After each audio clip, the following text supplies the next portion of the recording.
طيب, we'll go to the hadith, inshallah.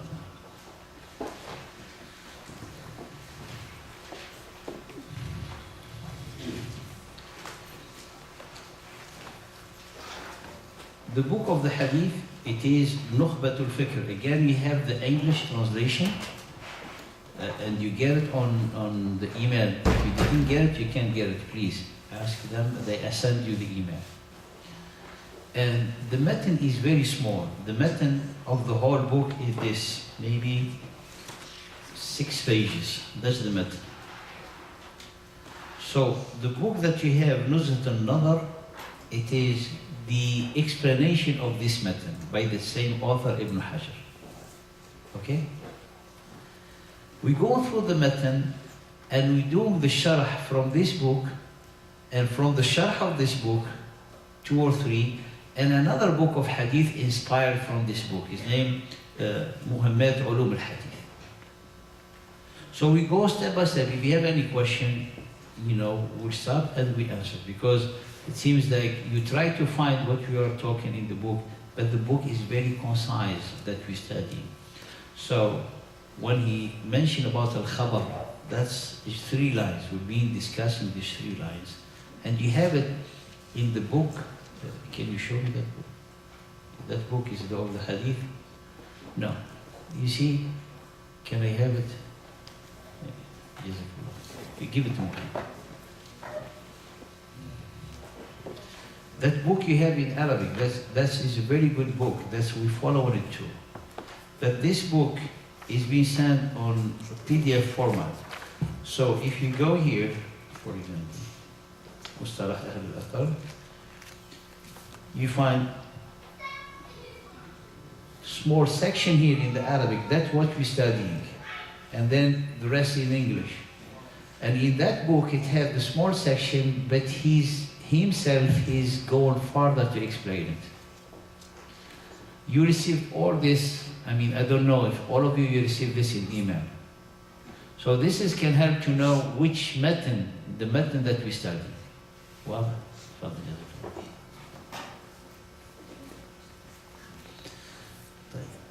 we want to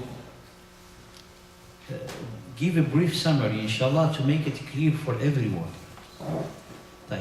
The first thing that we said that because this is going to be, of course, inshallah, part of the exam. The first thing that he said, rahimahullah, he talking about al-khabar, right? What is khabar? What is khabar? What is khabar? Khabar is like a news, right? Saying that being reported, a report. Khabar, also it is the hadith. What is hadith? Haddatha is like saying, he's talking. What? Look, Ibn Hajar, rahimahullah, in Nukhbat al-Fikr, he excelled in the way how he structured the subject. You find a lot of books of hadith, but this book has really this great, preference or characteristic, the way he structured the subject. When someone says something, right, and it's going to be reported. Now, they don't need that, because if they say something on the news, you turn on and you see it on the news. Right. What is the most strong, if you can say, way of news to travel from, let's say, place to place or from time to time? Fable is being said through generation and recorded, but the beginning of it, no one knows its roots, how it started, right? Stories. We have al-khabar start with something that is real. Someone who said things. We have, when we call it hadith, the first one who said is the Prophet sallallahu alaihi wasallam. When the Prophet sallallahu alaihi wasallam said a saying, how this saying traveled to come to us. Okay. So this is what we're studying now. How did we get this saying? So he said, rahimahullah, he said, this saying, we can get it through a chain of narration. And the chain of narration, which is to report it from one to another one to another one, that is the strongest way of reporting the news. The strongest way. Because, for example, if you look at the books of the people of the book, they do not have any chain of narration.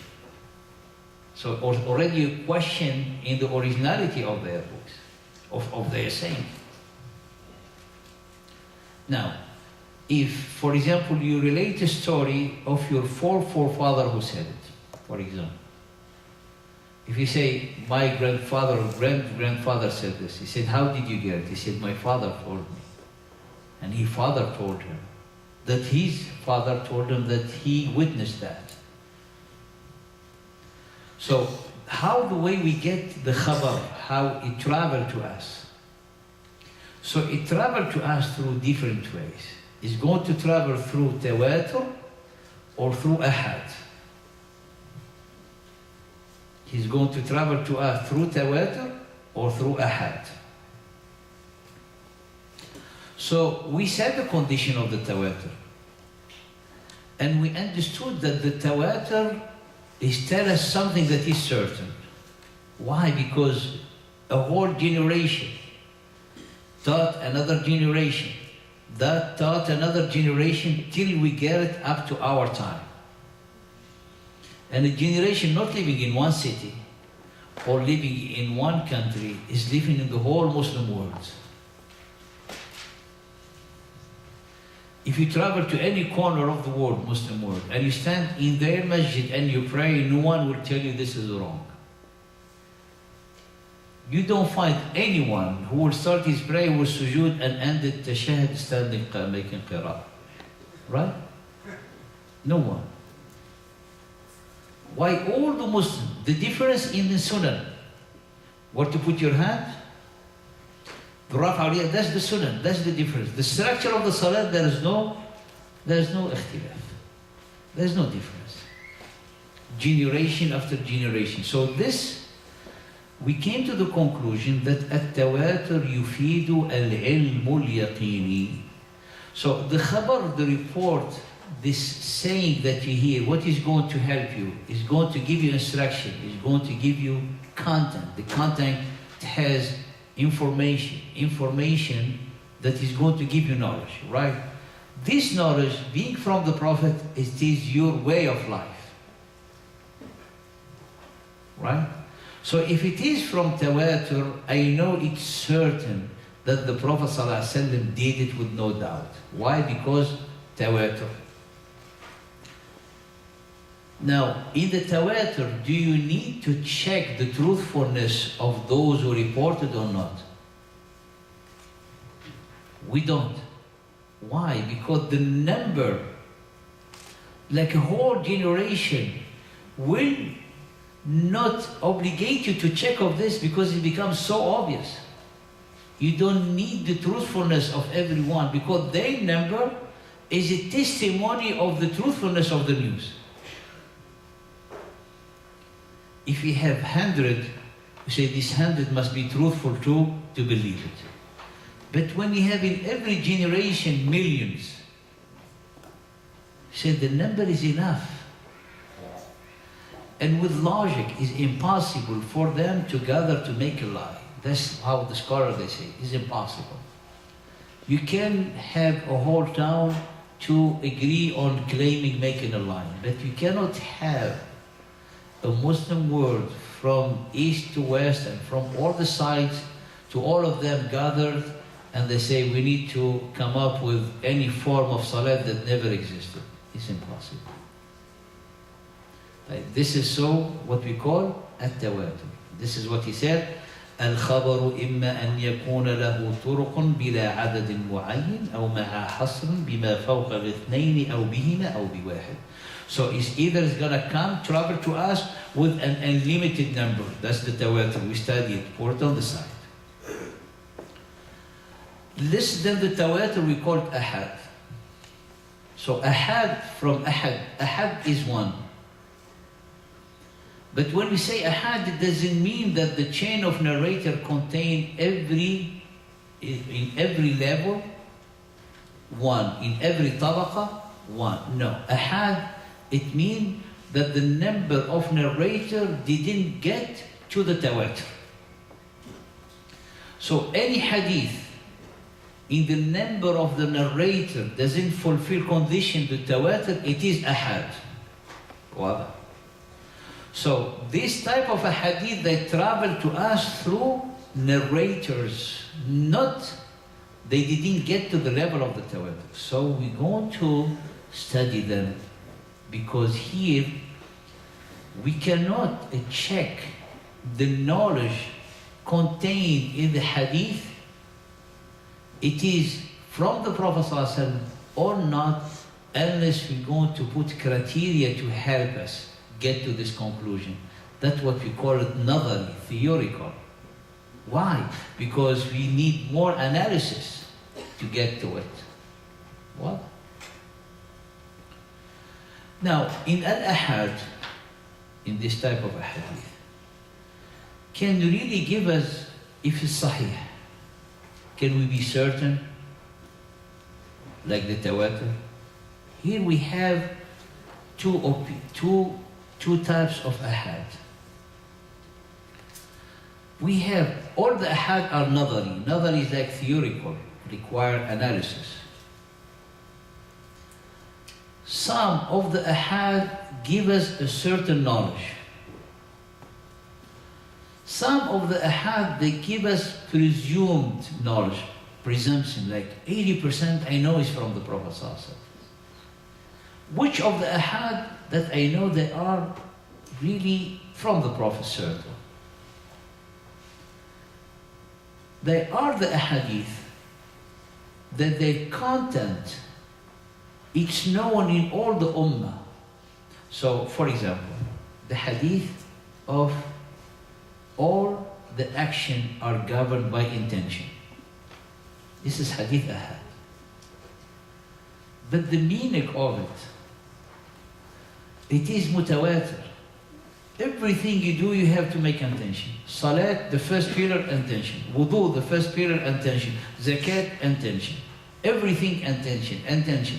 So all this meaning we have included inside all the ahkam of the Sharia. Make this hadith to be like the mutawatir. The others, the knowledge that give the hadith based on the quality of the matan and on how strong is the chain of narration in truthfulness, but stayed in the level of presumed, because we cannot be certain. And to act upon it, we are not requested to know if it's certain or not, because the rahmah of Allah made us to act upon what we presume that is right. So if you know that thabit, it is from the Prophet ﷺ, is enough for us, and we don't need to go farther to be 100% certain. Wow. So this is the conclusion of how the saying of the Prophet ﷺ traveled to us. Tawatur or ahad, yes. Which one is more accurate, tawatur or ahad? The tawatur is certain knowledge, is 100%. The ahad, it can be 100% with the example we make, like a lot of meaning in all the Sharia strengthen this hadith, which is sound. Those who are sahih based on the terminology that we going to study. Therefore, that one we, by assumption, presumption, we say sahih, sound, but not at the degree of certainty. So we know it's from the Prophet, but it's not 100%, 80%. So I say 80% is enough for us.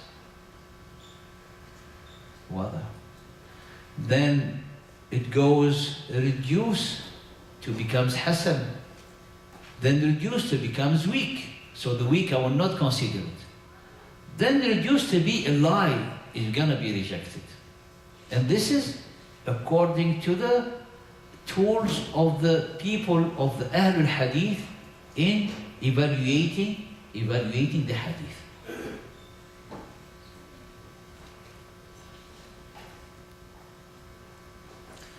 So that's why he explained, rahimahullah ta'ala, what he said.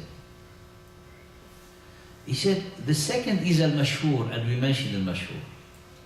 So within the ahad we have a category. So we have a category, like in every level we have more than two. Thus we call it mashhur.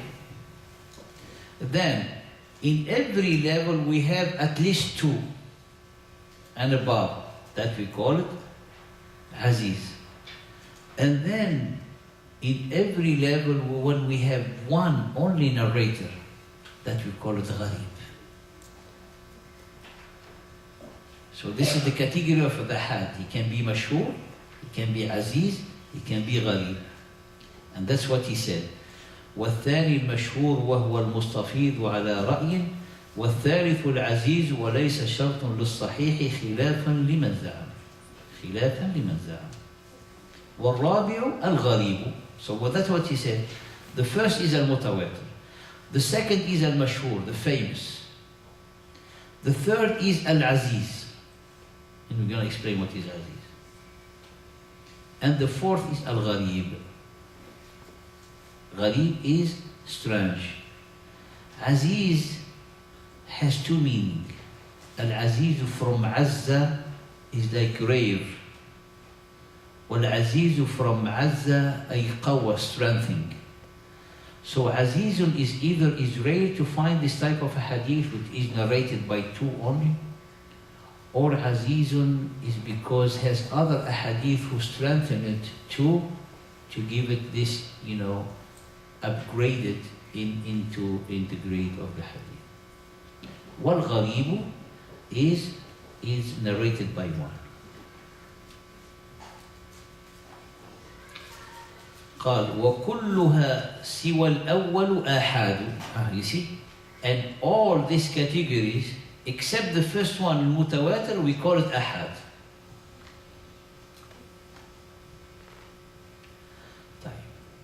Now, the way this hadith traveled to us is either narrated by more than two, or by two and above, or by one and above. So when you say two, is like at least in one level there's two, that it becomes aziz. Mashhur, it have at least one level, always more than two, which is three. So if they travel to us through this, can we say all this ahadith, for example, mashhur, it has more narrators or sahih? No. So to accept the hadith, the way it traveled to us, we need to use more tools. It's not enough the way he traveled to us. We need to dig deeper to see which hadith we can accept and which hadith need to be rejected.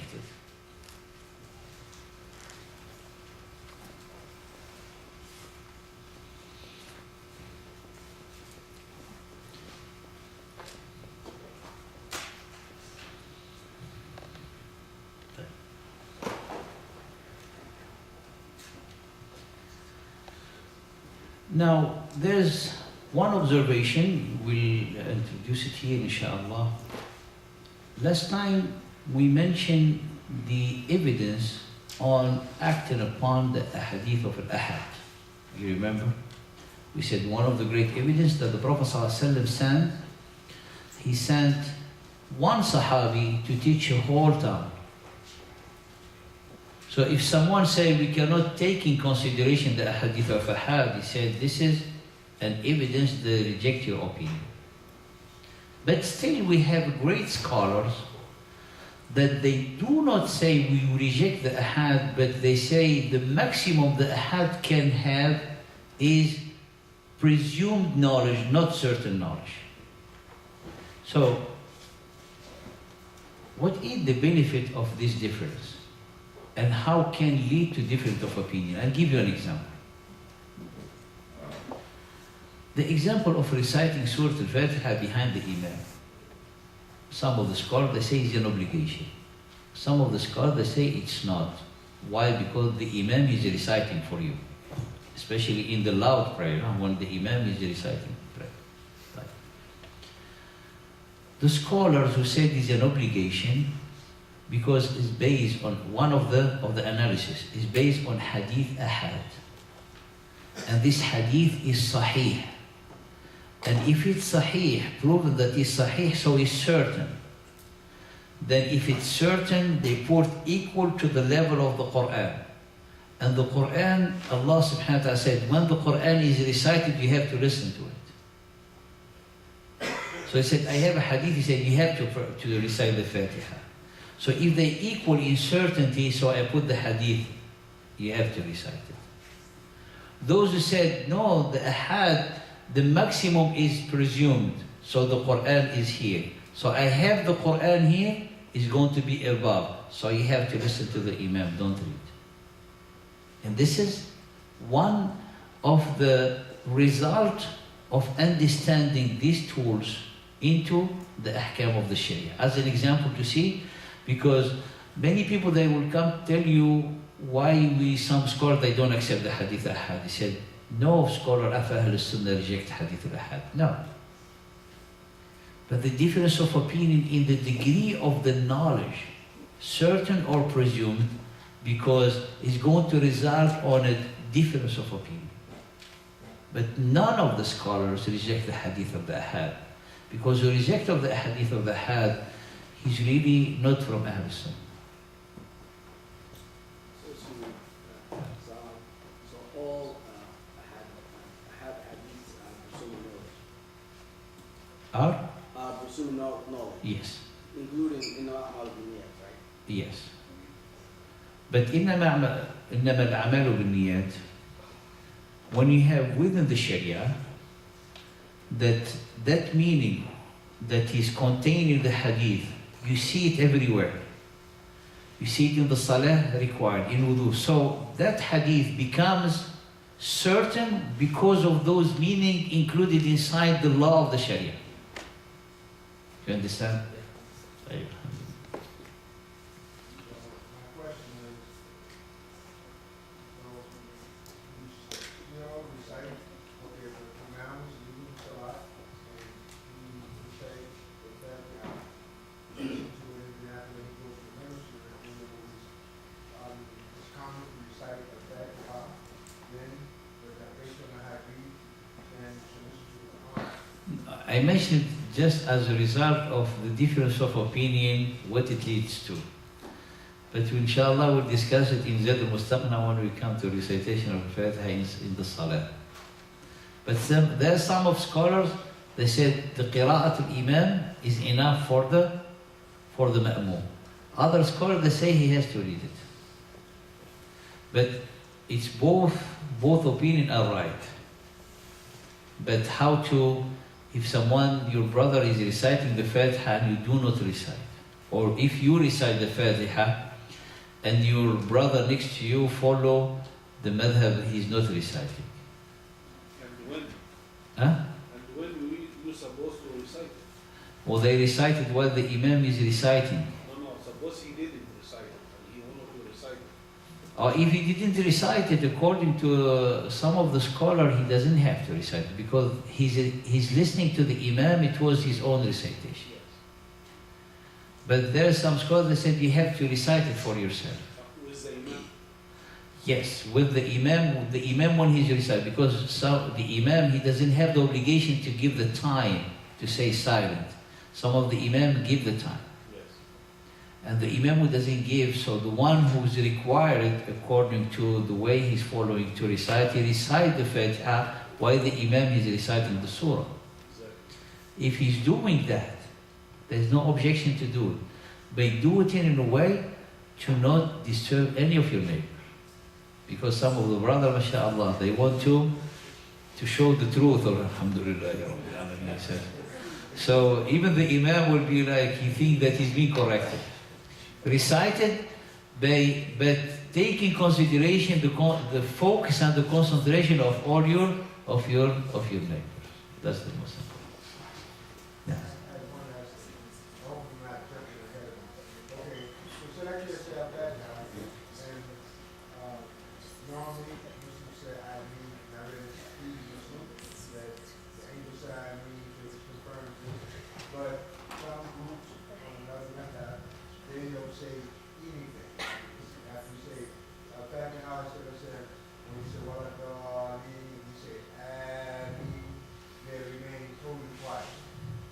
Well, because I mean they have, it's a word that is not from the Quran, and it's a word that will invalidate the prayer, because they believe any word that is not part of the salah is going to be like lahu, vain talk. So they don't say it, they say it in their heart. And it's in an opinion, one of the opinion of the Hanafi school. So they have their point of view. But it's proven in the hadith of the Prophet ﷺ that the companion, they used to say Ameen to the point that the ceiling will be shaken. Of course, the ceiling was made out of branches of palm tree, right? So don't think like...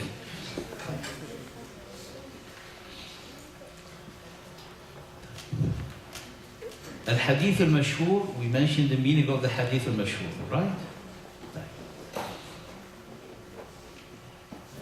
Now, there is one extra observation that we add in Al-Hadith al-Mashhur. We said that Hadith al-Mashhur, it has two definitions, you remember?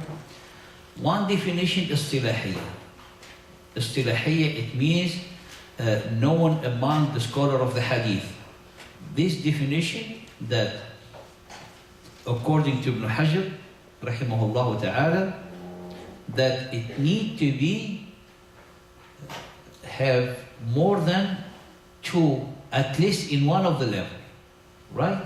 At least in one of the level, more than two narrators. The second definition of the mashhur is the mashhur that is famous among the people. That people, they know, the majority of the people, they know this hadith. They have it like, use it even like a proverb between them in the society. The scholar of the hadith are more focused on this type of a hadith. Why? Because as it is mashhur, famous among the people, because hadith mashhur doesn't mean that it's sahih. So some of them are a forged lie on the Prophet. Other, they might da'if. And other, they are sahih. So many of the scholars, they get into, taking this ahadith to analyze them, make their study, and then come back to the ummah to enjoy good and forbid evil. This hadith, you should not use it. It doesn't exist. This hadith, yes, good, exists. So this is just an observation to tell you that some of the muhaddithin, they get, they're focused on this type of mashhur. So when they say mashhur, and it's mainly this one, the famous among the people. But al-istilahi is as we explained.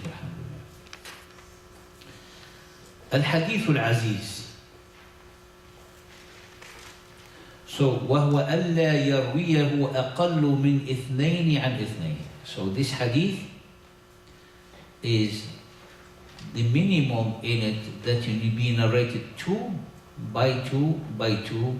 And so is the minimum, which will be 2 narrators in one level. 2 narrators in one level.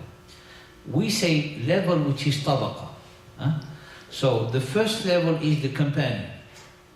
The second level are the tabi'in. The third level are the tabi'in. So companion, followers, and the follower of the followers, tabi'in, and then comes to the time of the tasnif, recording and making the books, and it goes that way. So when we say these levels, so Al-Azizu, one of the level, it has the minimum it can have is 2. If it has a 2, is Aziz. Less than 2 becomes Gharib. In all the levels, more than 2 is Mashhur.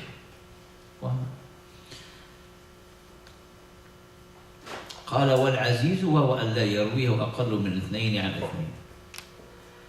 And he called Al-Aziz, as we told you, because he's rare or because it's been strengthened by other ways that make it strong.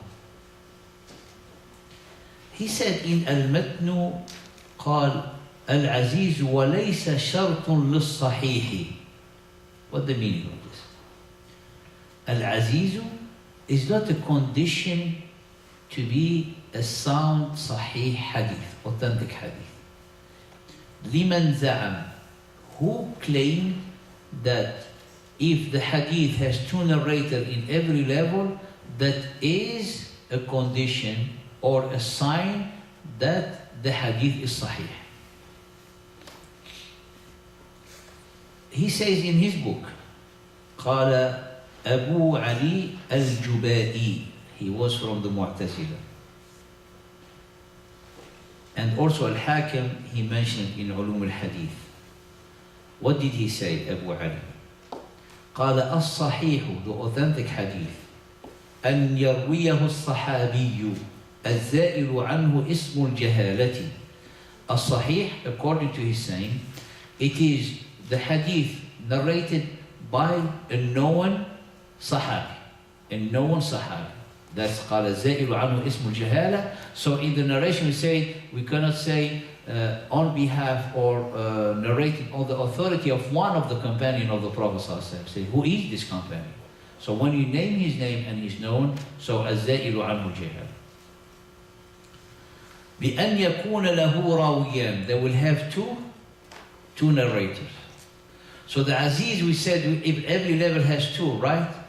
So they consider two narrators ay shuhudu adl, because if you want someone to witness for you, you need two, right?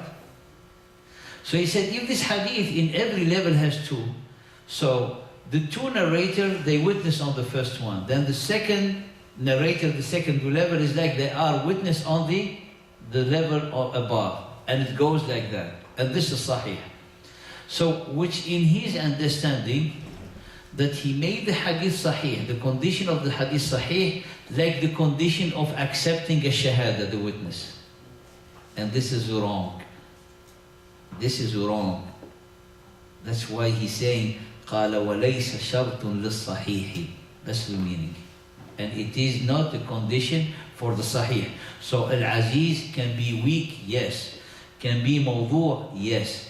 Can be authentic, yes, but not according to the number of the narrator, according to different tools and conditions that we're going to study, inshallah ta'ala. What? We'll start here. I see some eyes. Give me the sign it's not. جزاكم الله خيرا وبارك.